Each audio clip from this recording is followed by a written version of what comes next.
Salut, c'est Franck Taluto. Après Jesse Moulin, c'est un autre joueur né en 1986 qu'on retrouve ce mois-ci. Anthony Lozilla, le capitaine du VfL Bochum en Bundesliga.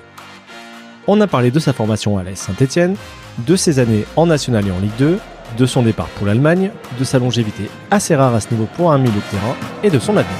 Dessous de verre numéro 52, c'est parti.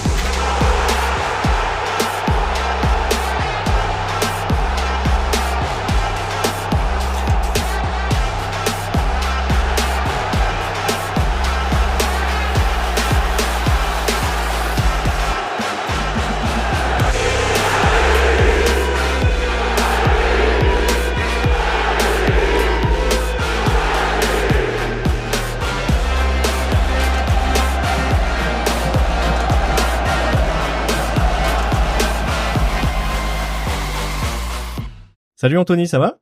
Salut Franck, ça va? Merci beaucoup de l'invitation. Merci à toi de l'avoir accepté. Le hasard a fait que pendant qu'on organisait l'enregistrement, j'ai sorti 2 épisodes avec Jesse Moulin. Et il s'avère, tu m'as dit ça en off, que c'était quelqu'un que tu avais bien connu, puisqu'a priori, vous avez été camarades de chambre pendant vos années de formation.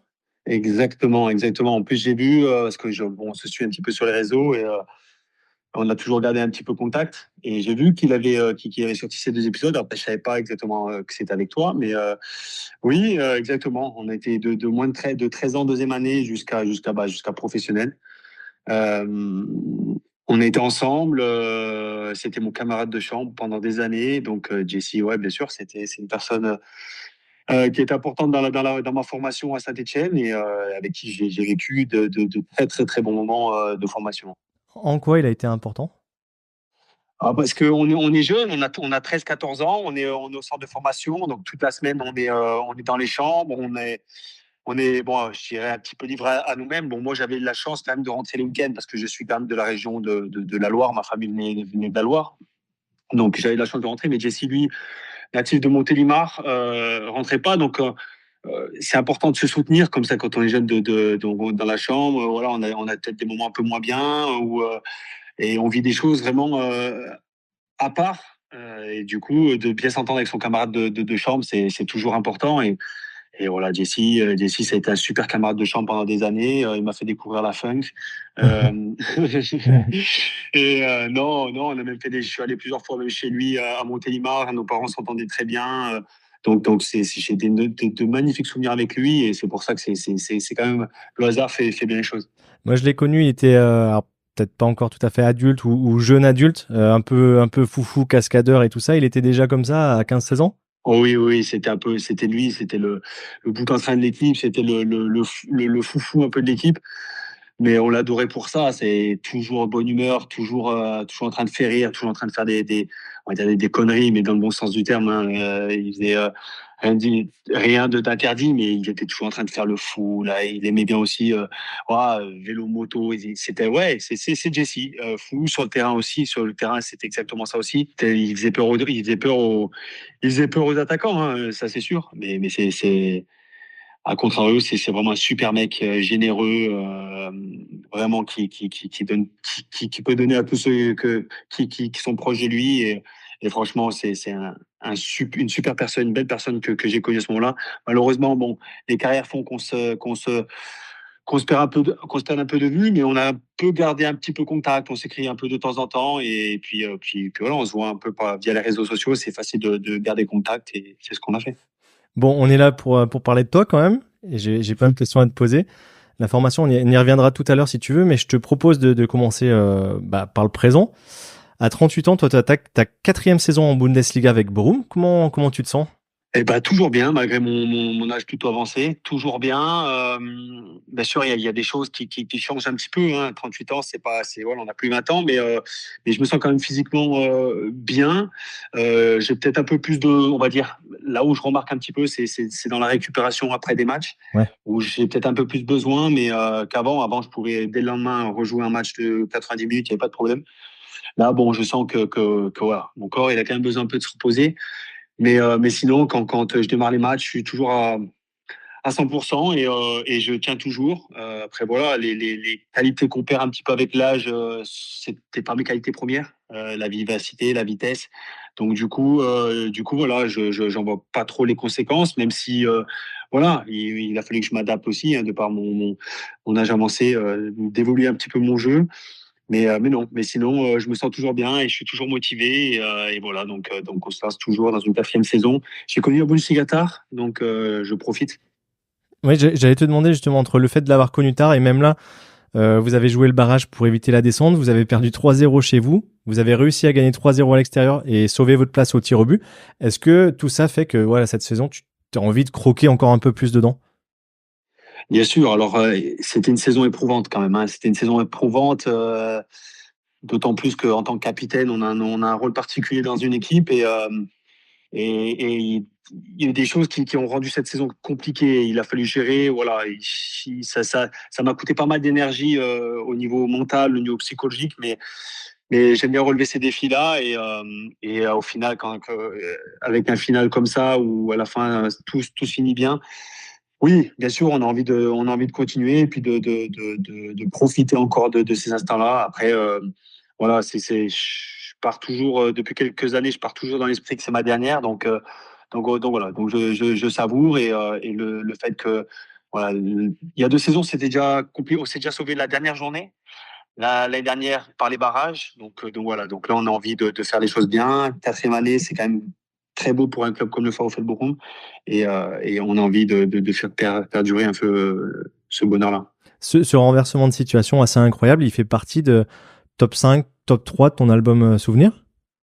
Ouais, je crois qu'il est rentré, ouais, il est rentré dans le top 3, ouais, 3, on va dire 3-4, parce que bon, il y a eu des matchs quand même magnifiques depuis en Bundesliga ou le match de la montée avec mon poulet. Et c'est vrai que ce match-là, alors que tout le monde nous voyait en 2e division, après un premier match à domicile où on perd 3-0 contre un, voilà, clairement on est dos au mur et eux qui avaient tout préparé, hein. On se connaît un petit peu parce que Düsseldorf, on s'était rencontrés même en 2e division, donc on connaît un peu quelques joueurs et on sait un petit peu, on a écho un petit peu des choses. C'est une ville à côté de Bochum en plus, un derby, donc on a écho qu'ils avaient déjà fêté la montée, hein. Ils fêtaient déjà le truc, ils avaient déjà tout préparé pour l'après-match.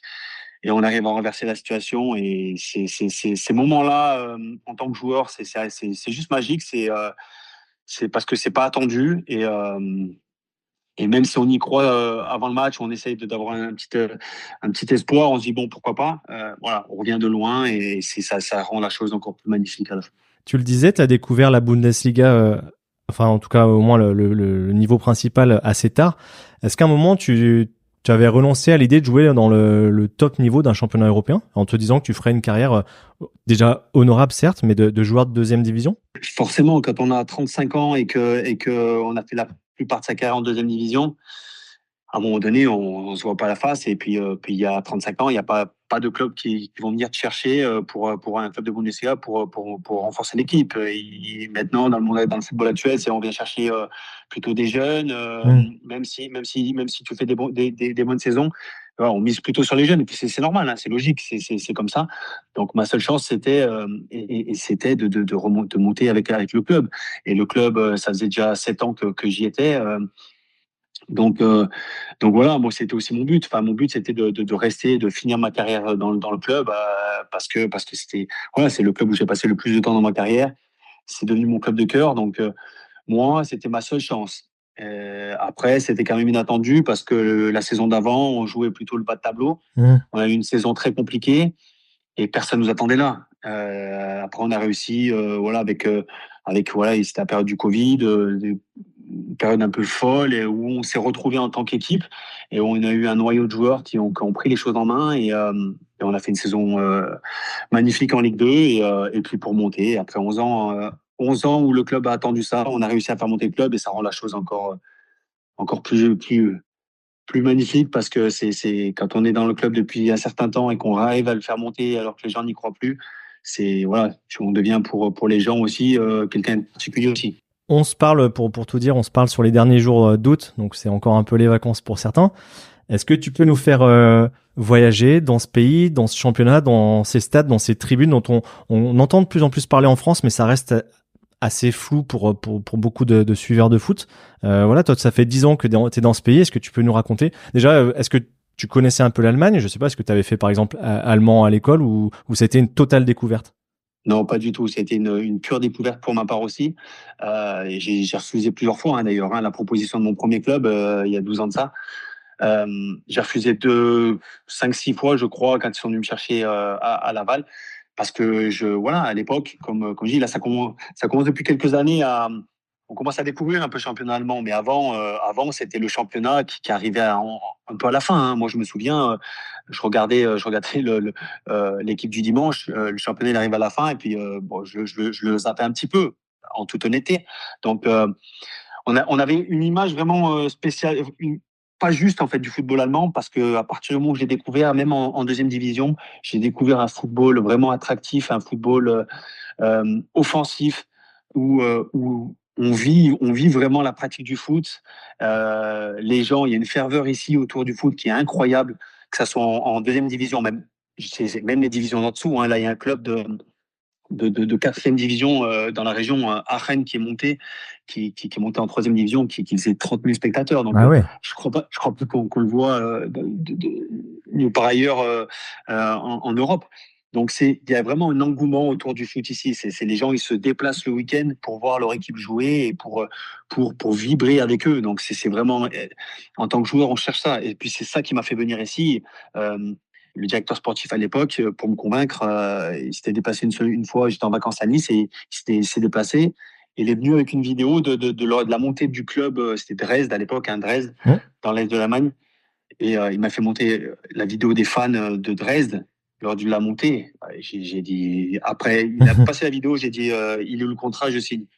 Parce qu'en tant que joueur, moi, je connaissais la France. Bon, il y avait bon, je suis natif de Saint-Étienne, donc bien sûr, je connaissais Saint-Étienne. Mais en Ligue 2, à part Lens à l'époque, il n'y avait pas de club comme ça où on voyait une telle ferveur dans les stades. Donc, on a envie de vivre ça en tant que joueur aussi. C'est un spectacle. Et c'est comme ça que se définit ici le foot en Allemagne. C'est spectacle, c'est stade plein, superbe atmosphère. Et encore tous les week-ends, je savoure chaque moment sur le terrain parce que c'est juste fantastique de vivre des moments comme ça.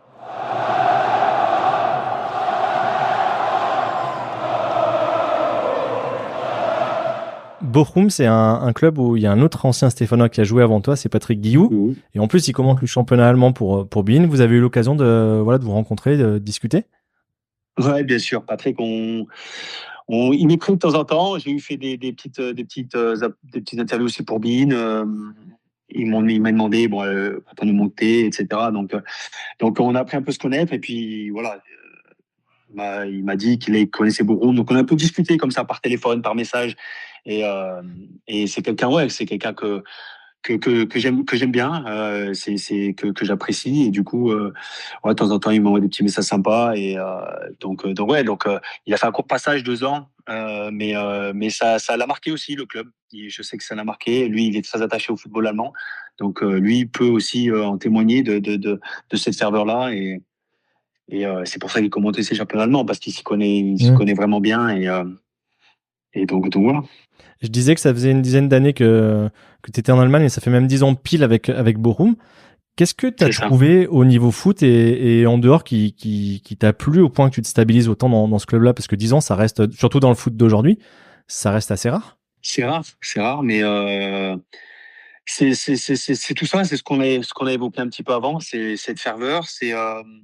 J'ai découvert un pays qui sait accueillir les gens. Je suis arrivé là, voilà, je parlais pas un mot d'allemand, mais à partir du moment où ils ont tout fait pour m'aider, donc moi et ma famille. À l'époque, ma femme était enceinte de notre fils et ils ont tout fait pour bien m'accueillir, et les gens t'accueillent à bras ouverts, ils sont là pour t'aider et du coup, oui, ça donne une qualité de vie qui est très agréable. Ma famille, on s'est toujours tout de suite plu et là dans la région un petit peu, puis c'est une région ici, Bochum, enfin une ville qui est un peu similaire à Saint-Étienne, une ville minière, D'accord. voilà, beaucoup de similitudes. Les gens, voilà, de plusieurs cultures, et ça rend la chose. Voilà, c'est peut-être ça aussi qui a fait que je reste autant parce que il y a cette similitude avec mon club, avec ma ville de cœur. Donc ça a peut-être joué. Mais voilà, après, comme je disais, le foot attractif, que ça m'a plu direct dès ma première saison ici en Allemagne, et ça a fait que j'ai eu la possibilité de revenir, mais pour moi c'était plus question après, une fois avoir goûté le championnat allemand. Ouais. Et à titre personnel, tu disais que tu es arrivé sans parler un mot d'allemand aujourd'hui. Est-ce que tu le parles couramment? Est-ce que tu es bilingue? J'imagine que oui, avec le brassard au bras, c'est mieux. C'est mieux, oui, non, non, je le parle je le parle très très bien. J'ai toujours mon accent. J'ai toujours mon accent français, bien sûr, on le remarque toujours, mais sinon, non, sinon, oui, non, après autant d'années, même si bon, je connais des joueurs qui ont toujours des difficultés, mais bon, quand on a envie de s'intégrer vraiment dans la vie, en plus, moi, j'ai des enfants qui vont à l'école ici, qui font du sport ici, donc automatiquement, l'apprentissage de la langue se fait peut-être plus facilement, je ne sais pas, mais c'est vrai qu'à la base, c'était compliqué. C'est une langue complètement différente de langue latine qu'on a Bien l'habitude sûr. d'apprendre. Moi, j'ai une famille un peu espagnole, ma femme aussi.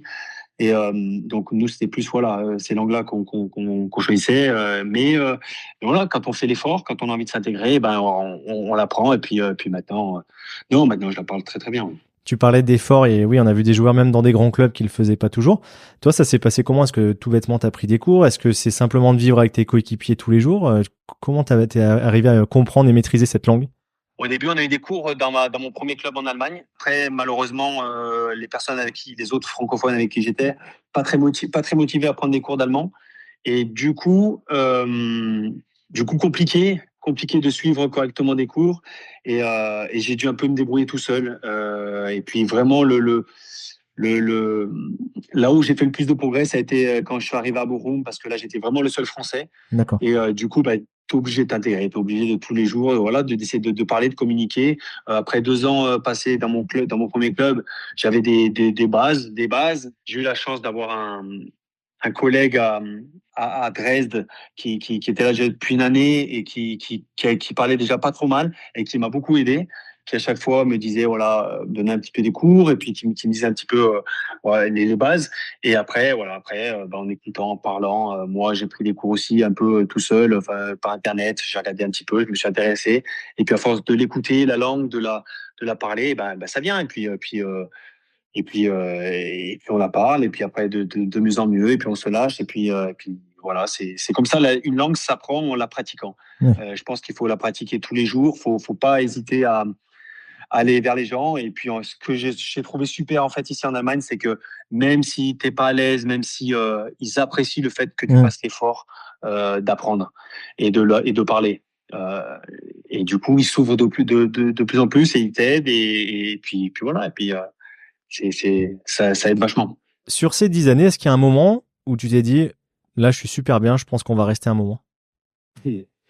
Oui, assez rapidement, j'ai envie de dire, parce que après mes 2 premières années, ça se passait déjà très bien. Ils m'ont proposé rapidement un contrat de 3 ans supplémentaire, une prolongation de 3 ans. Euh, et j'ai pas hésité longtemps. J'ai pas hésité longtemps parce que on commençait à construire un petit peu quelque chose. Et je me sentais bien dans la ville. Donc moi, à partir du moment où j'ai la confiance de quelqu'un, d'un coach, d'un club, voilà, j'aime me sentir important et je le sais, je l'ai senti tout de suite. Donc voilà, j'ai signé cette promotion de 3 ans. Après, dans ces 3 ans, il y a quand même une petite période compliquée enfin compliquée. Je pense qu'il y en a qui ont eu des plus compliqués que ça, mais où il y a eu pas mal de changements de coach et notamment un coach qui m'a mis 3 fois d'affilée sur le banc. Ça m'était rarement arrivé dans ma carrière et du coup, c'était même pas le fait de mettre sur le banc, mais c'était surtout sa manière d'agir que j'appréciais pas trop en fait, de pas être honnête en fait, de pas être honnête. Et moi j'ai toujours dit l'honnêteté l'honnêteté est le plus important, et cette personne n'était pas honnête. Donc j'ai pensé voilà, à partir, mais voilà, après ce coach n'est pas resté très longtemps, et du coup après ça s'est tout de suite bien passé, et là je me suis dit voilà, c'est le club où je me sens bien, et je me voyais pas aller dans un autre club de deuxième division. Euh, autre que le VfL Bochum parce que quand on a voilà bâti quelque chose, on part pas pour un autre club similaire ou même légèrement meilleur. Quand on est bien, on veut la stabilité et je l'avais dans mon club donc je suis resté et voilà et on voit où ça a amené. Bon, tu sais que les Stéphanois sont assez attachés au derby. S'ils ont envie de passer un week-end sympa en Allemagne, de venir te voir toi jouer contre le rival, parce que je regardais rapidement la carte tout à l'heure, il faut choisir un match contre qui? Contre Schalke, contre Dortmund, contre un autre club. C'est qui votre gros rival? Alors, on est dans une région où il y a beaucoup de clubs. Voilà, énervé, voilà, la Ruhr, il y a beaucoup de clubs. Il y a Schalke ça se suit. Hein, Schalke, Dortmund, Düsseldorf, Cologne, Leverkusen. C'est des clubs qui sont vraiment à 60 km l'un de l'autre. Donc, même du stade de Dortmund, je suis à même pas 10 minutes. Ah ouais. Schalke aussi, c'est 15 minutes. Donc, vraiment, après, ce qu'il y a, c'est que Bochum, ça a toujours été un petit peu le petit entre les deux, entre Schalke et Dortmund. C'était le petit parce que bon, Schalke et Dortmund sont des gros noms, gros clubs d'Allemagne qui ont un passé européen, qui ont eu des gros noms. Le VfL a connu une petite période européenne, mais voilà, une année très courte. Donc ça a beaucoup été, on était un peu entre les deux, donc c'était pas trop un derby en fait. Et on peut pas dire que c'est le plus gros derby, mais pour nous, pour les supporters de Bochum, ouais, Schalke, ça serait vraiment on va dire, le club qu'il faut battre absolument. Après, maintenant, ils sont en Ligue 2, ils sont descendus il y a 2 ans, donc c'est plus Dortmund. Hein, Ils adorent les matchs contre Dortmund. Voilà, mais ça reste, il y a encore un monde d'écart. Il y a quand même un écart entre Dortmund et le VfL, même si on les a battus, on les a embêtés plusieurs fois et qu'on a montré qu'on est capable de rivaliser avec eux. Mais sur la durée, voilà. Donc voilà, c'est un peu l'histoire un peu ici des clubs, des trois gros clubs. Et donc je dirais pour les supporters, peut-être une légère, voilà, contre Schalke. Mais bon, Schalke, ils sont en Bundesliga, Ouais. donc ça reste Dortmund qui est éloigné. Il faut peut-être en profiter parce que mine de rien, 38 ans, voilà, on est plus sur la fin que sur le début. J'espère que tu m'en voudras pas si je te dis ça. Mais Non, non, je l'entends souvent, mais bon, c'est la réalité des choses. Et puis, c'est vrai, certainement la dernière, donc faut en profiter. Ouais. mais c'est déjà assez exceptionnel parce que à ton âge, c'est plutôt on arrive à avoir des gardiens, des défenseurs. Comment tu expliques toi cette longévité? Est-ce que c'est ta construction personnelle, ta génétique? Est-ce que tu as pu éviter les grosses blessures qui peuvent freiner? Est-ce que tu as mis en place des choses dans ton quotidien? Comment tu l'expliques? Ben, je pense que c'est un peu un mélange de tout. Je pense que la génétique, elle joue un rôle important. C'est plus je suis quelqu'un qui a toujours été endurant, donc voilà, des fibres un peu lentes, enfin des fibres voilà qui sont. J'ai pas une musculature à être blessé très souvent, contrairement à des physiques plus de sprinteurs comme il peut y avoir voilà, comme il peut y avoir. Moi non, donc j'ai eu la chance de voilà par une opération au ménisque qui m'a empêché de jouer 3 semaines, je crois, 4 semaines. C'est vraiment la blessure que j'ai eue. Sinon, j'ai eu la chance d'avoir très peu de problèmes musculaires. Donc, c'est quelque chose de très rare chez un joueur, de très, très rare, vu notamment l'intensité du foot actuel. Mais j'ai cette chance-là. J'ai su voilà, compenser un peu mon jeu et éviter un peu tout ça. Après, je pense qu'il y a quand même une part génétique parce que quand je vois, ça reste rare et donc ça doit jouer un rôle. Ouais. Je vais enfoncer encore un petit peu plus le couteau dans la plaie. Tu auras 39 ans au mois de mars 2025. Est-ce que tu t'es fixé un cap, voilà, ou une date où, en te disant, bon, bah là, dans tous les cas, il faudra arrêter? Non, je pars depuis, ça fait maintenant 6 ans, 5 ans, ouais, 5 ans qu'on prolonge mon contrat que d'un an. D'accord. Donc voilà, mais quelque part, c'est un challenge pour moi aussi. Je me dis que voilà, ça me pousse à donner à chaque fois, mais je me suis toujours dit, si le corps suit et que la motivation est toujours là, je continuerai. Elle est toujours là au début, mais j'avoue que comme je le disais, la saison dernière notamment a été fatigante mentalement. Physiquement, je me sens toujours bien, mais mentalement, je sens qu'il y a des choses, voilà, que j'ai un peu moins envie de faire, de donner de ma personne. Et quand je sens ça, je me dis que ça a été toujours voilà, quelque chose d'important dans ma carrière, voilà, d'arriver, de me fixer des objectifs personnels, d'être toujours motivé chaque entraînement. Je suis quelqu'un qui donne 120% chaque entraînement. Je le fais toujours, mais je sens quand même que mentalement, je suis un peu moins. Je sens, donc je pars là vraiment sur c'est la dernière. Peut-être il y en aura une autre derrière si vraiment ça se passe bien et que voilà, si vraiment tout roule, mais je pars vraiment cette fois sur c'est la dernière et puis voilà, on se propose, on regardera ce qui se passera à la carrière, voilà, dans un an, mais c'est un peu moi, c'est un peu quand j'ai attaqué cette année, un petit peu cette saison, un peu dans cette optique-là, et voilà. Après, je me connais, il suffit que je rejoue encore. Le problème, c'est que j'ai toujours, je me suis toujours dit, le jour où je jouerai un peu moins, et ben, ça sera un signe. Mais jusqu'à présent, je fais toujours des saisons complètes où je joue tout le temps. Donc quelque part, on n'a pas envie de sortir de ça. On se dit, bah, on est encore capable. On est encore capable. Et ça me donne une motivation complémentaire. Après, là, voilà, je pense que j'ai joué bon, les 2 premiers matchs, mais peut-être, je pense vraiment que je joue un petit peu moins et peut-être, du coup, ça sera le déclic et Mm. je me dirais, voilà, c'est la dernière. Jesse Moulin est né comme toi en 86. Il m'a expliqué que Janvier.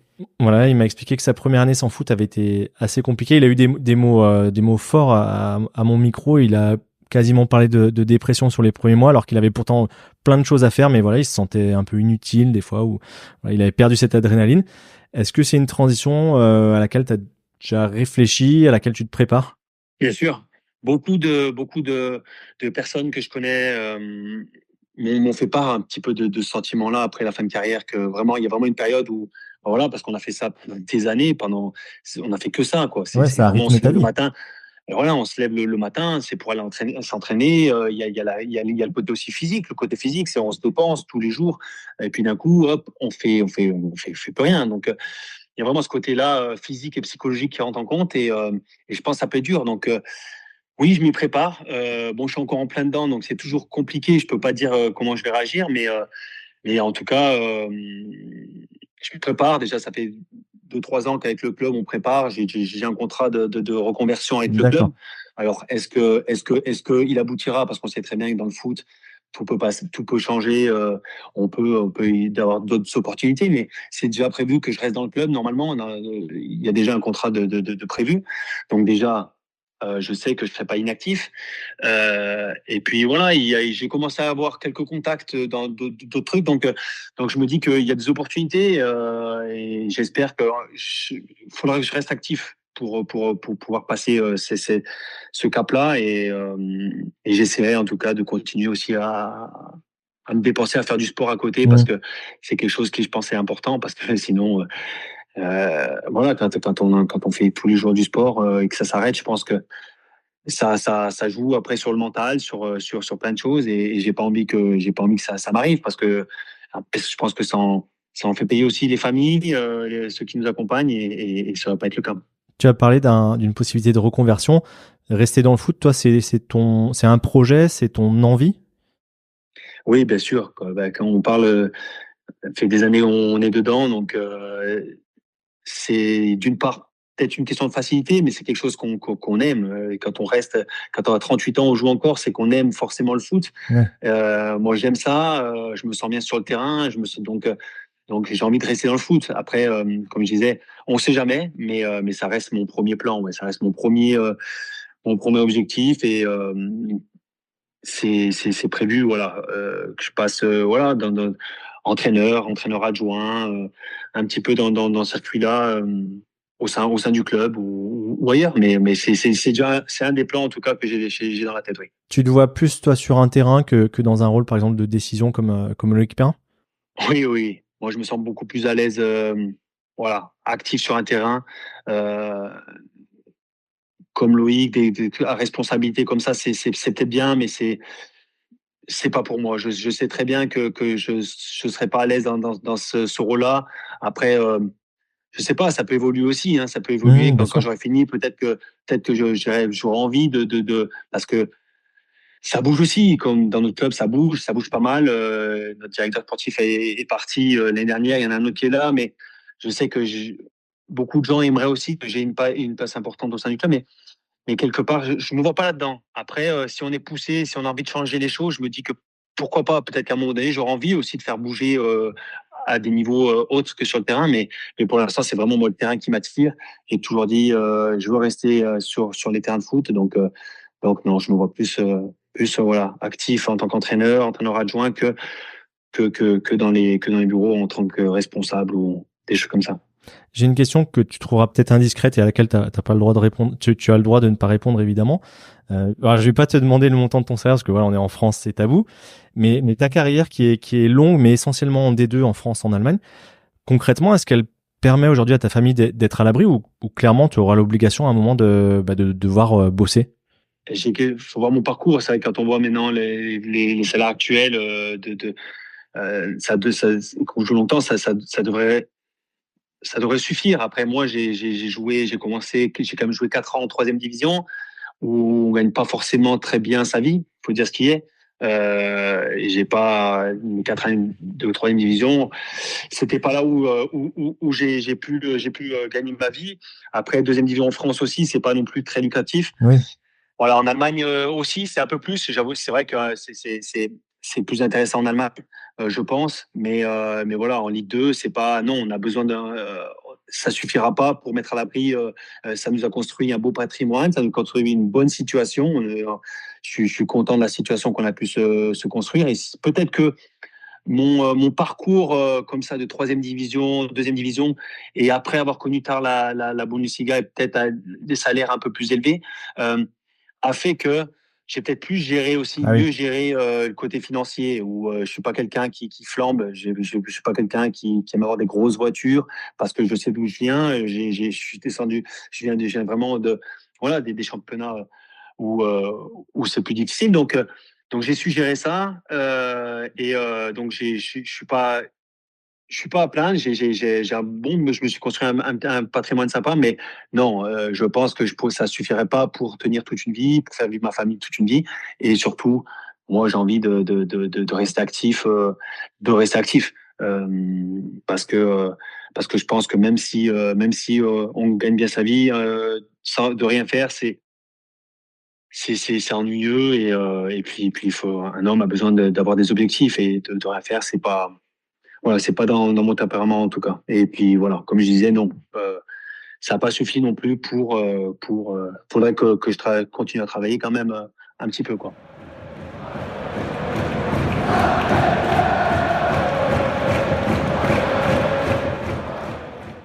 Allez, je te propose de prendre cette fois la machine à remonter le temps. On revient à ce que m'a dit Jesse. Il a raconté beaucoup de choses sur la vie en centre de formation. Voilà, les liens forts qui se créent, les émotions que vous vivez, mais aussi des moments difficiles avec des fois des bagarres, la lutte pour avoir la cabine téléphonique, même si on a fait la queue. Enfin voilà, plein de petites choses.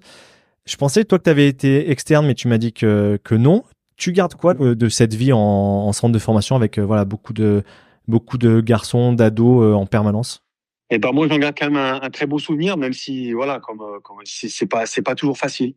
C'est pas toujours facile parce que on est qu'entre nous, on n'a pas de, voilà, on a plus ce soutien parental qu'ont les enfants un peu notre âge, donc on est un peu bloqué, on peut pas faire non plus tout ce qu'on veut parce que on est dans un centre de formation où il y a des règles, mais on est avec d'autres personnes avec différents caractères qui viennent de différentes régions, de partout en France. Il y a de Paris, et du coup, il y a, et voilà, ça crée aussi voilà, il y a des conflits, il y a comme dans de partout, mais quand on est qu'entre nous, entre enfermés dans un centre de formation, forcément, il y a des conflits, et ouais, il y a des petits accros, et d'où l'importance d'avoir voilà, des soutiens, donc des potes, et, euh, et il y a des liens qui se créent forts, et même si des moments il y a des accros, et ben voilà, on passe outre, et ça rend les liens plus forts après. Mais c'est pas toujours facile, il faut dire ce qui est, hein. Après, comme je disais, peut-être moi, je l'ai ressenti peut-être d'une autre manière Bien parce que sûr. je rentrais tous les week-ends, donc j'avais la chance de voilà, le week-end, de me ressourcer, d'avoir ce côté un peu famille avec mes parents et mes frères et sœurs qui venaient me chercher, et du coup, je me ressourçais là, et pour repartir sur une semaine. Voilà, Jesse, même si je me rappelle, Jesse, ses parents faisaient l'effort de venir très souvent les week-ends. mais c'est pas pareil que de rentrer chez lui. Donc ceux qui viennent de Paris, ils rentraient que pour Noël et l'été. Donc c'est compliqué, pour les jeunes comme ça quand on a 14, 15 ans. Donc c'est pas toujours simple, mais moi j'en garde un très bon souvenir humain parce que j'ai connu des personnes super et ça fait évoluer, ça fait grandir encore plus vite.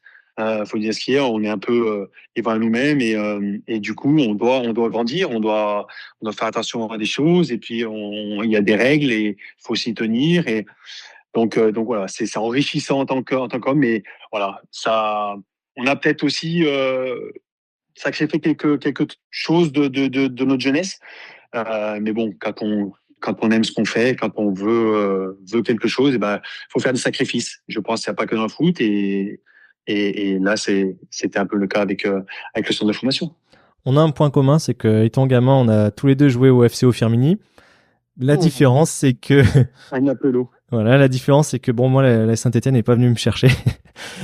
Ça représentait quoi pour toi et ta famille quand on vous dit, bah, on aimerait bien que votre fils il vienne jouer à la Saint-Étienne? Ah bah c'est fantastique, hein. C'était tôt, hein. T'avais 8 ans, hein. J'avais 8, 9 ans, je crois. Ouais, 8, 9 ans. Et j'avais fait à peine une saison au FCO. Je venais de mon petit patelin de Haute-Loire, là, Pont-Salomon, et je fais une saison au FCO où je jouais déjà avec la catégorie au-dessus. Et on était dans la même, donc on jouait au plus haut au niveau départemental contre les SS. Et je me rappellerai encore, on prend une raclée, je crois, 16-1 contre l'ASS à l'Étivalière. On prend 16-1. Je marque le but, bien sûr, je marque un super but, et l'entraîneur, Patrick Lioger, que j'ai encore des contacts avec lui d'ailleurs, que je salue, qui travaille encore à l'ASS d'ailleurs. Patrick Lioger, il va voir mes parents après ce match et dit je veux que votre fils il vienne s'entraîner au moins une fois par semaine avec nous. D'accord. J'aimerais le voir pour pouvoir l'année prochaine le faire venir à la SS. Alors, les parents de Loire avec qui travaillaient, ouais, bah faut qu'on réfléchisse parce que c'est pas forcément facile pour nous non plus. Et donc on a réfléchi, mais ils m'ont dit si tu veux, on fera l'effort. Donc au début, voilà, j'y allais une fois par semaine, et puis l'année d'après, j'ai signé. Enfin, j'ai signé. J'ai intégré l'AS Saint-Étienne.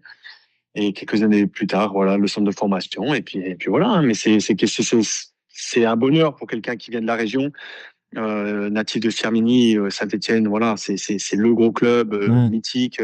On sait l'engouement qu'il y a autour des Verts. Donc pour moi, c'était fantastique. Et c'était un rêve qui est devenu réalité. Et, même si on sait que le chemin est encore long, hein, quand on a 8 ans, Bien sûr. Mais bon, c'est quand même génial. En étant adulte maintenant, est-ce que tu as eu l'occasion depuis d'en reparler avec tes parents? Parce qu'il y a des familles qui réagissent, qui ont un peu une crainte, voilà, de mettre leur enfant si jeune.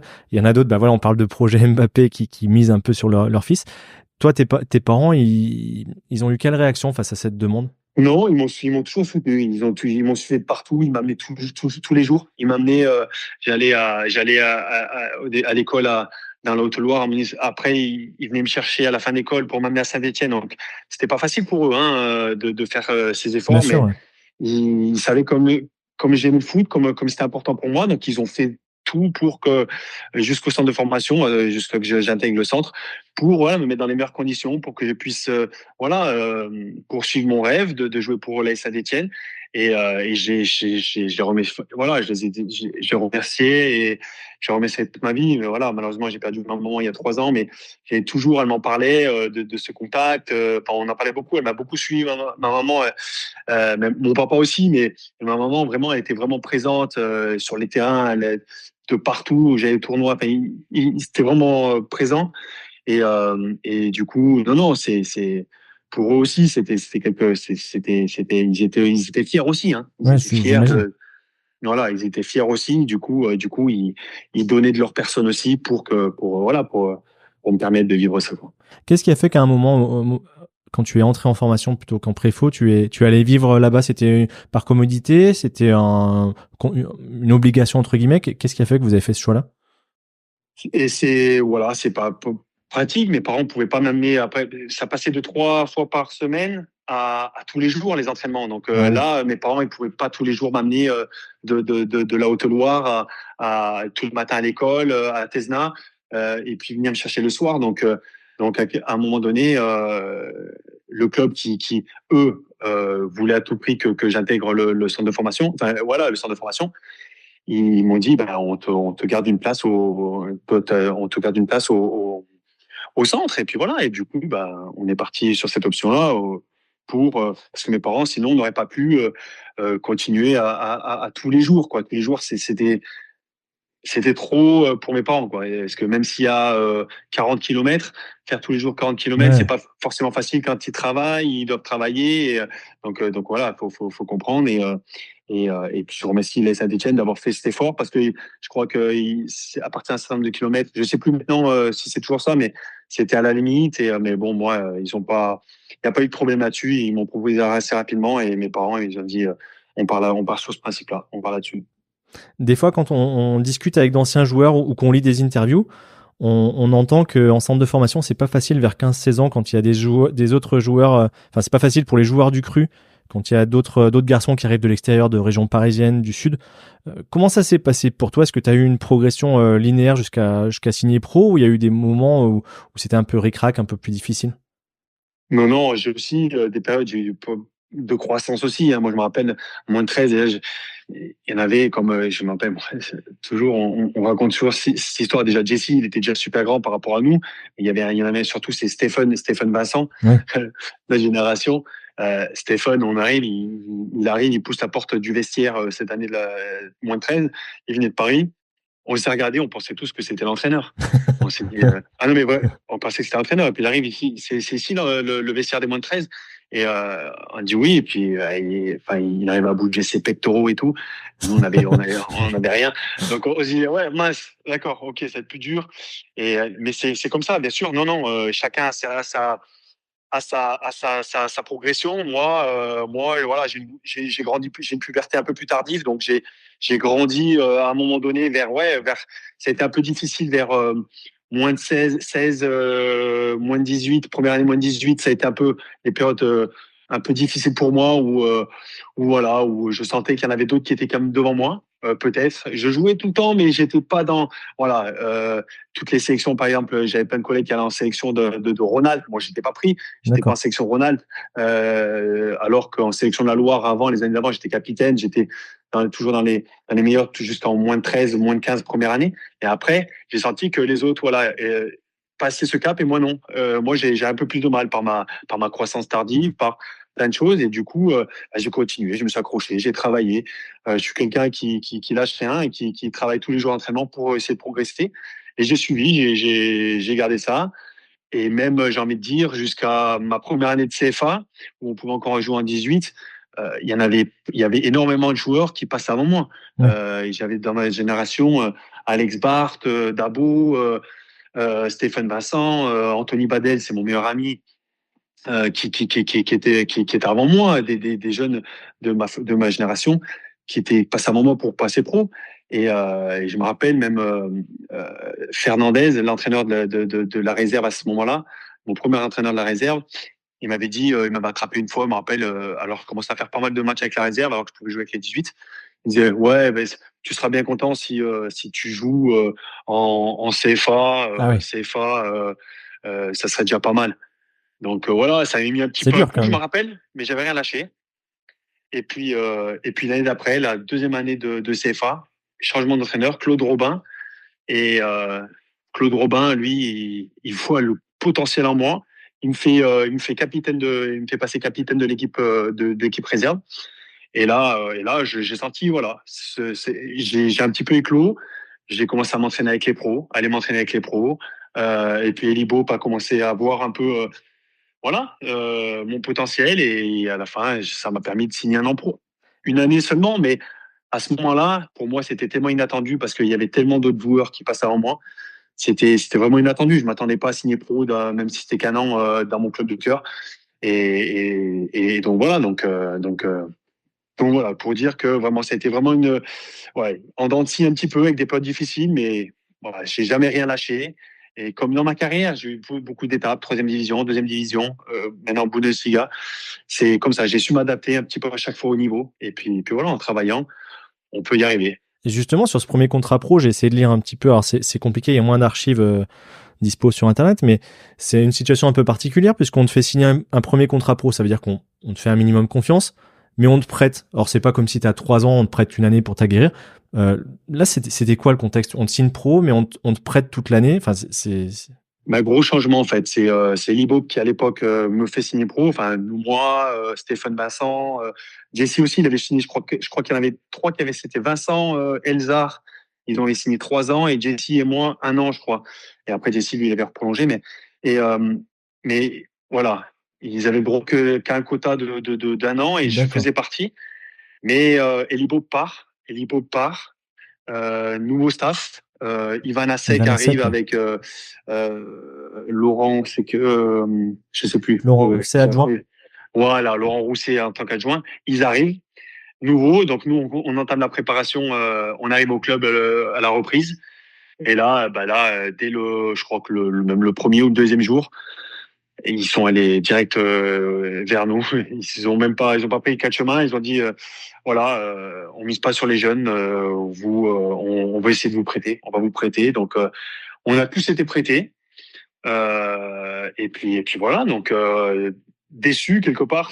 Ouais, on tombe de haut. On tombe de haut parce qu'on passe en quelques mois, enfin en un mois, d'un pur bonheur en signant pro. Et puis après, de voir que il y a aucune option quoi pour nous, alors qu'ils nous avaient pas encore vus, ils voulaient pas nous donner de chance. Après, c'était une époque où le club marchait pas mal, hein, ils étaient remontés depuis quelques années en Ligue 1 et il y avait une très bonne équipe.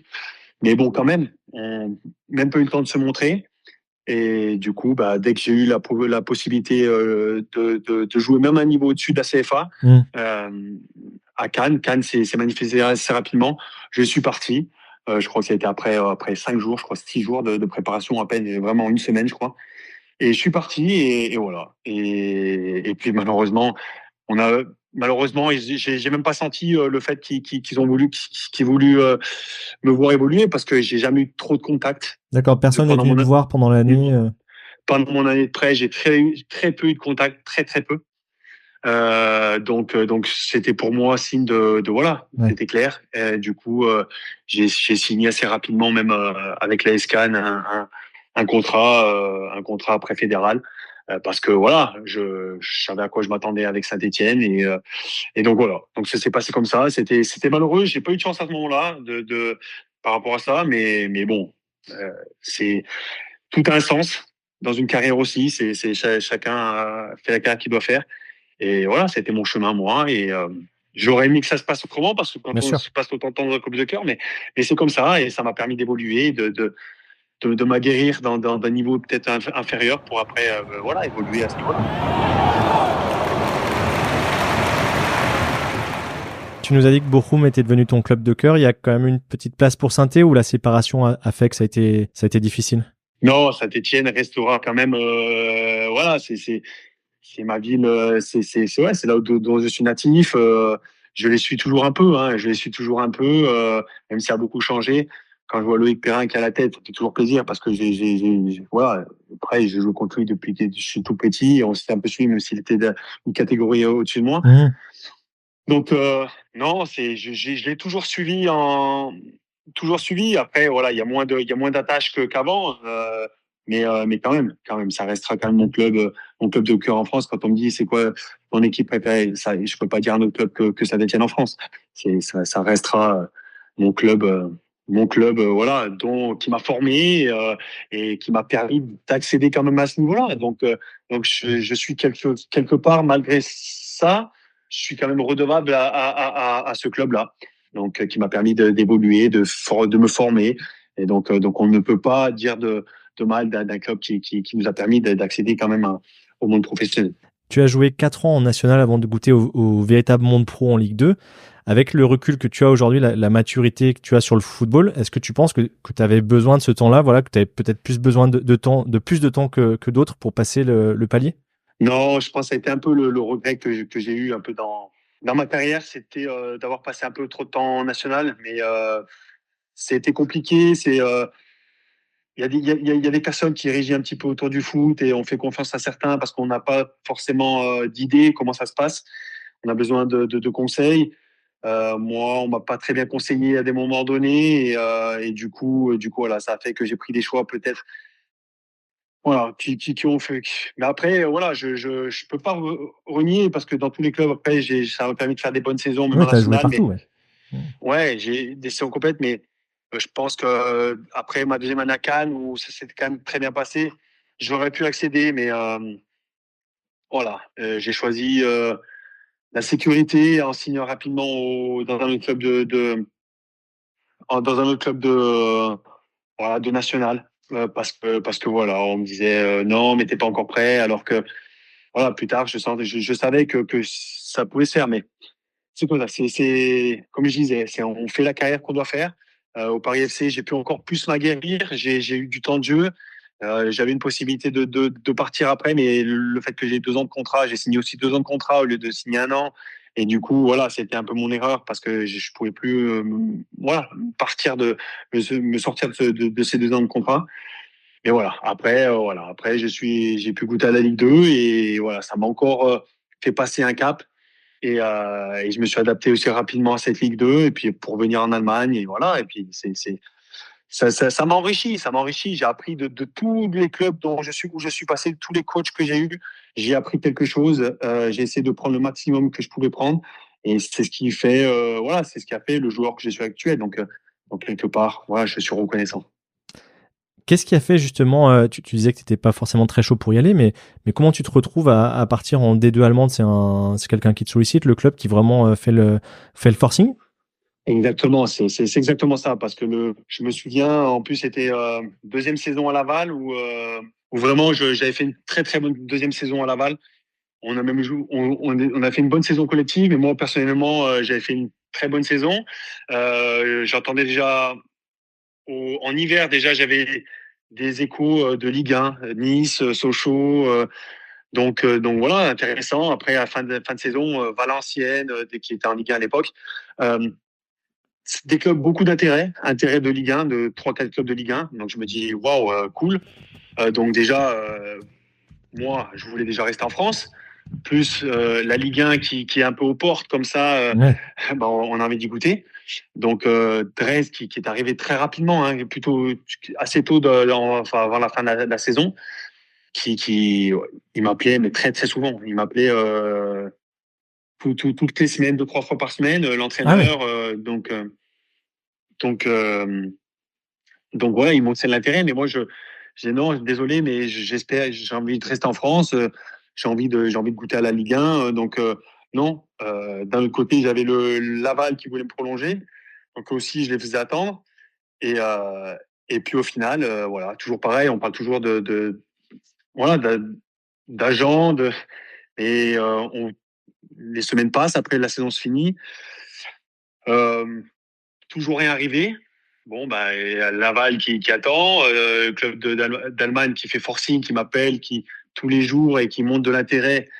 Euh, on se dit ouais, non, mais moi je veux encore attendre.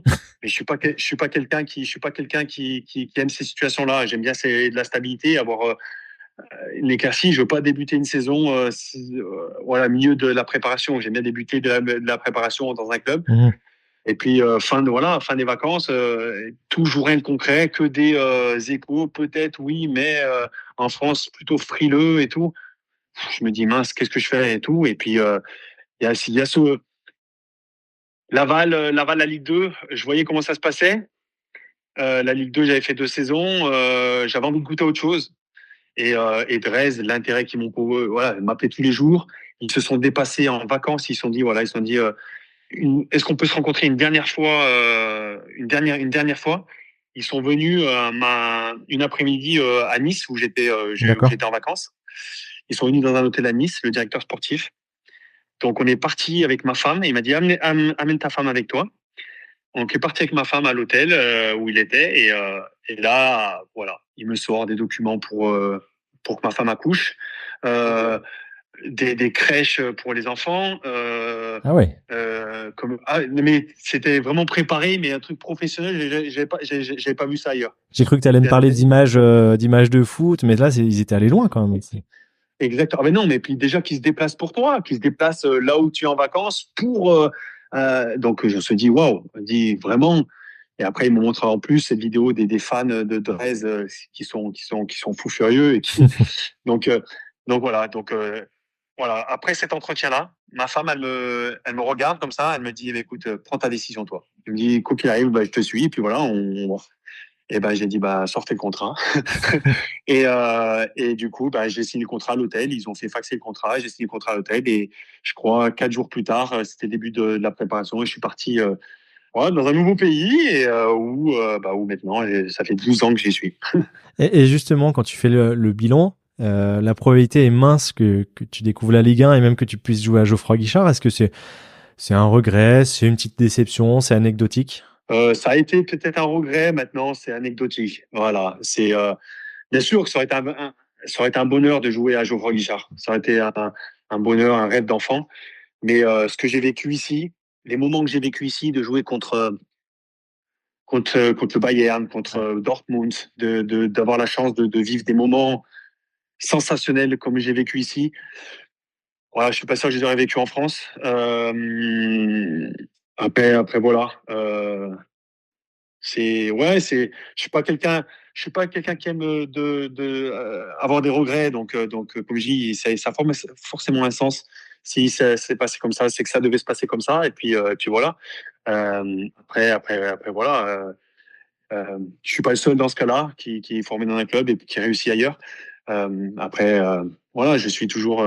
J'espère que nos Stéphanois vont, vont de nouveau goûter, enfin, à la réussite qui doit être là, parce que Saint-Etienne, c'est un club qui doit être, voilà, qui fait partie de la Ligue 1 et j'étais ravi de les voir remonter. Donc voilà, il y a toujours ce côté, voilà, du cœur qui parle, qui dit bon, Saint-Etienne, on les suit, mais voilà. Non, personnellement, c'est quelque chose que j'ai laissé derrière moi maintenant depuis quelques années, Mmh. et puis je suis content de ce que j'ai fait ici.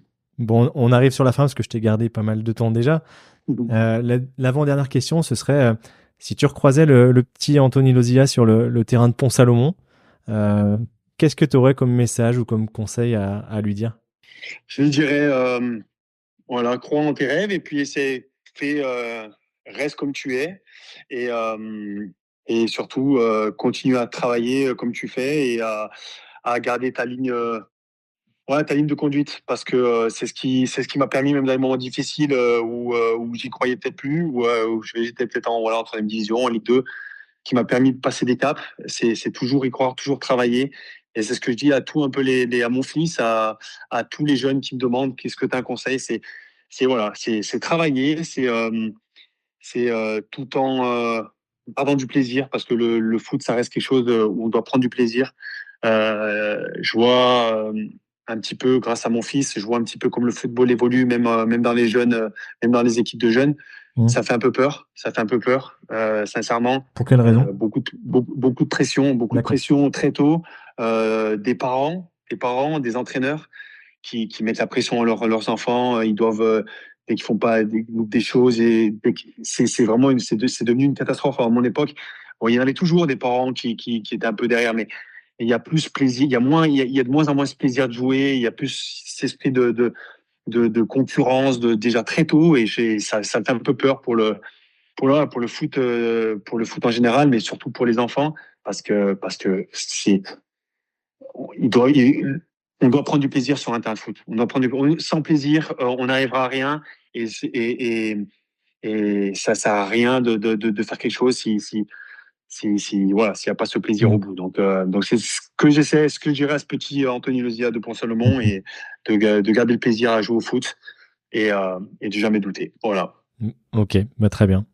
Et pour prolonger un peu le plaisir, je voudrais savoir s'il y a une personne que tu connais ou pas du tout, que tu aimerais entendre dans un prochain épisode de ce podcast. Ouais, j'aimerais bien mon meilleur ami, Anthony Badel, qui a fait aussi toutes ses classes à Saint-Etienne, qui est maintenant qui est entraîneur du FCO d'ailleurs. jusqu'à cet été, qui est toujours sur la région, qui qui lui a pas eu ma chance au niveau des blessures, qui lui a un peu freiné justement, qui l'a empêché de faire une carrière, je pense, parce qu'il avait tout pour faire une carrière de foot, mais lui, mais après bon, si tu parles en tant que joueur, j'aimerais bien entendre aussi Stéphane Vincent. Stéphane Vincent, ça fait longtemps que je l'ai pas eu et je sais qu'il a pris un tout autre chemin maintenant. Mais ouais, c'est des personnes. J'ai encore aussi un petit peu. J'ai eu Hakim Ourinel il y a pas tant longtemps ça aussi par message, qui est un peu du côté où je suis à Fréjus, qui joue encore, qui est encore actif en national, dans CFA, c'est national 3, je crois, 3, je sais pas. 2, ouais, c'est 2. C'est des gens que j'aimerais bien entendre. Après, Alex Barthes aussi, que j'ai plus de nouvelles, mais grand voyageur, c'est des gens qui, c'est des gens qui un peu, qui ont compté un peu dans ma formation, mais en tout cas, ça m'a fait plaisir d'entendre Jesse. Enfin, Jesse, parce que c'est quelqu'un comme je disais, d'extraordinaire et il mérite. J'étais tellement content de voir la carrière qu'il a fait et puis d'avoir qu'il ait autant de soutien de tout le peuple vert, parce qu'il le mérite entièrement. Il a tellement donné pour ce club, tellement donné pour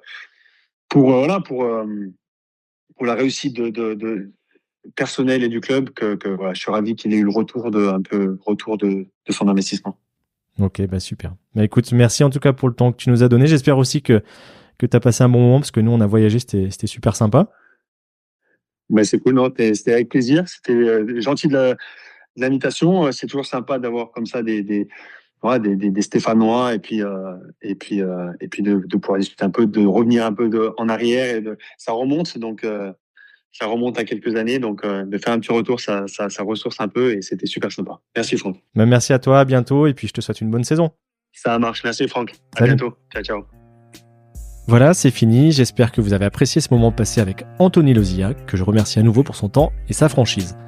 Si ça vous a plu, dites-le lui sur les réseaux sociaux, et allez aussi me mettre 5 étoiles et un commentaire sympa sur Apple Podcasts, Spotify ou YouTube. Ça aidera énormément à faire grandir ce podcast et à pouvoir vous proposer d'autres interviews. Pour les remarques et suggestions, ça se passe sur Facebook, Twitter et Instagram. Vous pouvez aussi m'écrire par mail à dessous-de-verre@gmail.com, et on se retrouve très vite pour un nouvel épisode. Ciao!